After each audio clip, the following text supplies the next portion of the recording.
Halo kawan, jumpa lagi dengan saya Tri Cahyono. Hari ini kita akan membahas jenis empon-empon atau umbi-umbian beserta fungsinya. Pada umumnya, empon-empon bisa digunakan sebagai bahan pewarna alami, sebagai perawatan kecantikan, sebagai bahan untuk jamu yang bersifat herbal. Ini salah satu produk contohnya, atau sebagai pelengkap masakan. Dan ada yang digunakan untuk mengusir setan juga loh. Oke, langsung saja. Yang pertama ada pohon jahe. Ini adalah salah satu empon-empon populer yang wajib kita ketahui kawan-kawan ya. Selain umbinya, pohon ini juga mengeluarkan bunga. Bunganya ini biasanya sangat wangi dan hanya muncul 1 tahun sekali ya kawan ya. Untuk metode penanamannya bisa ditanam di lahan luas langsung ataupun di dalam polybag atau pot. Hal ini lebih efektif daripada ditanam di tempat luas. Jenis-jenis jahe ada 3 macam, jahe merah, jahe empret, dan jahe putih. Kemudian selanjutnya ada empon-empon yang bernama ganyong. Ganyong ini ada 2 macam kawan-kawannya. Yang pertama adalah ganyong putih. Biasanya ganyong putih ini dimanfaatkan untuk bahan makanan ataupun untuk bedak. Yang kedua ada ganyong merah. Selain warnanya yang bagus, bisa dimanfaatkan untuk bunga-bunga depan rumah. Ganyong merah ini umbinya juga bisa dimakan loh. Ini sangat enak, biasanya dicampurkan dengan gula merah. Kemudian yang ketiga ada tanaman yang namanya bangle. Sepintas mirip jahe kawan-kawan ya. Tanaman ini banyak sekali mempunyai manfaat. Selain untuk jamu, bisa juga digunakan untuk mengusir setan sih katanya. Cuman untuk aplikasinya saya kurang tahu juga. Kalau pohonnya saya menanam juga. Ini adalah tanaman bangle. Tanamannya bisa setinggi manusia ya, sekitar 2 meter, 1,5 sampai 2 meter lah kira-kira kalau kondisi tanahnya subur. Selanjutnya ada temu mangga. Biasanya empon-empon ini digunakan untuk jamu, khususnya untuk menjamu anak kecil yang susah makan. Kemudian ada empon-empon yang namanya kencur. Kencur ini biasanya digunakan untuk bahan makanan atau bisa juga digunakan untuk bahan herbal kecantikan. Kencur ini ada 2 jenis kawan-kawan ya. Yang pertama kencur putih, yang kedua adalah kencur hitam. Untuk pemanfaatan lebih lanjut, Anda bisa googling saja untuk tanaman kencur ini. Kemudian ada tanaman yang namanya temu kunci. Tanaman ini biasanya digunakan sebagai pelengkap bumbu dapur. Atau tanaman ini juga banyak manfaatnya loh. Biasanya digunakan oleh perempuan-perempuan sebagai salah satu bahan jamu herbal galian singset. Biar rapet ya kawan-kawan ya untuk temu kunci. Sepintas mirip dengan pohon kunyit, tetapi bentuk rimpang umbinya sangatlah berbeda dengan kunyit kawan-kawan.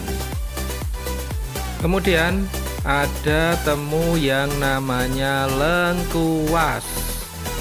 Lengkuas ini ada 3 macam varian kawan-kawan ya. Yang pertama adalah lengkuas putih, lengkuas merah, dan lengkuas hutan. Biasanya lengkuas putih dan lengkuas merah ditandai dengan batang bawahnya ini yang agak berwarna merah sama hijau. Kalau yang agak merah seperti ini adalah lengkuas merah. Kalau untuk lengkuas putih biasanya agak kehijau-hijauan.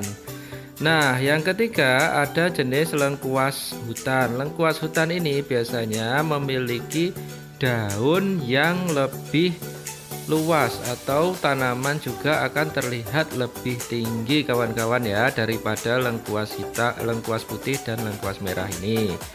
Biasanya lengkuas ini digunakan untuk bumbu dapur dan juga digunakan untuk obat-obatan karena sifatnya yang menghangatkan kawan-kawan ya.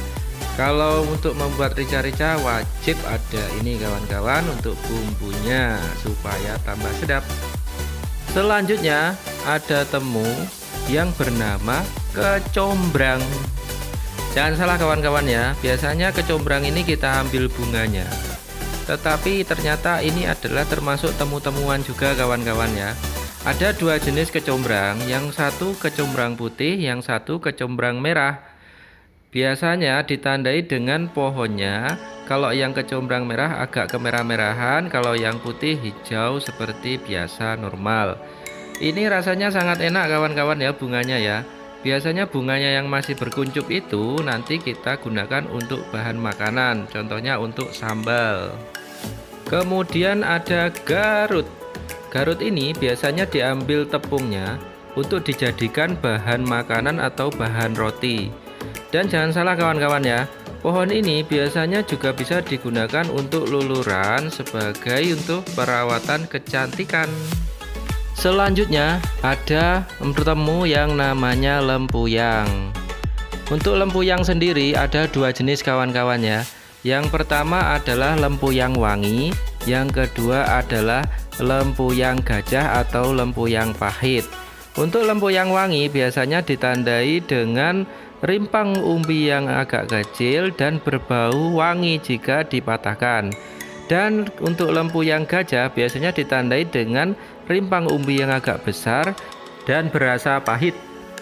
Kemudian ada trio temu-temuan. Ini yang wajib kita tahu kawan-kawan ya. Yang pertama ada temulawak. Dan kemudian yang kedua ada temu hitam. Yang ketiga ada temu putih. Biasanya tiga temu-temuan ini digunakan untuk obat. Temulawak contohnya bisa digunakan untuk obat penambah nafsu makan. Dan contoh untuk temu hitam ini bisa juga digunakan untuk mengecek orang yang kesetanan. Contohnya suruh minum saja orang yang pura-pura kesetanan. Kalau mereka kepahitan berarti tidak benar-benar kesetanan. Ini rasanya sangat pahit kawan-kawan ya. Pahitnya sampai ke ubun-ubun untuk temu hitam ini. Yang terakhir ada temu-temuan yang bernama kunyit. Kunyit ini banyak sekali manfaatnya. Mulai dari untuk perawatan kecantikan, untuk pelengkap bumbu masakan, untuk pewarna alami, bisa juga digunakan untuk obat untuk mengatasi segala macam penyakit karena yang bersifat antiinflamasi ya kawan-kawan ya untuk kunyit ini. Kunyit itu sendiri mempunyai 3 macam atau 3 jenis. Yang pertama ada kunyit putih, kunyit kuning, dan kunyit hitam. Untuk mengetahui tanaman ini sangatlah mudah kawan ya. Anda bisa memotong daunnya sedikit, kemudian Anda bisa mencium baunya, nanti akan keluar khas bau kunyit. Oke kawan-kawan, inilah beberapa jenis pohon-pohon yang wajib kita tahu. Terima kasih telah menyimak videonya. Terima kasih, jangan lupa subscribe-nya ya kawan-kawan.